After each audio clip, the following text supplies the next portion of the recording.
Want to talk, but have no one to call? You're not alone. Or are you? Loneliness is a big problem right now, and it affects all of us, young and old, and it's literally killing us. Research shows that the lonelier you are, the more prone you are to stroke, cardiac disease, and premature death. And the problem has reached epidemic proportions, says Dr. Douglas Nemesek of Cigna's chief medical officer. If what the science says is true, that half of Americans are caught up in the loneliness pandemic, that means we're on a collision course with poor mental and physical health.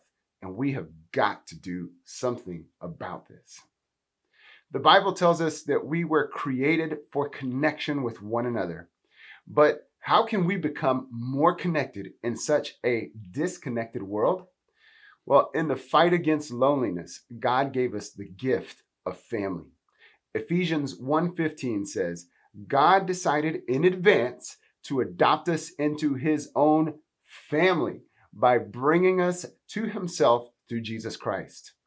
In a world where we're all trying to figure out where we fit in, God gave us a place to belong. The truth is, we are family. And in God's family, walls come tumbling down. In the Message Bible, Ephesians 2:14 says, he tears down the walls that we use to keep one another at a distance. At the foot of the cross, those walls come tumbling down. Medical science points to the unhealthy outcomes of loneliness, but perhaps the worst outcome of loneliness is loneliness itself. The feeling that no one really knows you, like your presence really doesn't make a difference. Loneliness affects all of us, and for at least half of us, it's a daily battle. But God has given us the gift of family, the church, a place where we can belong.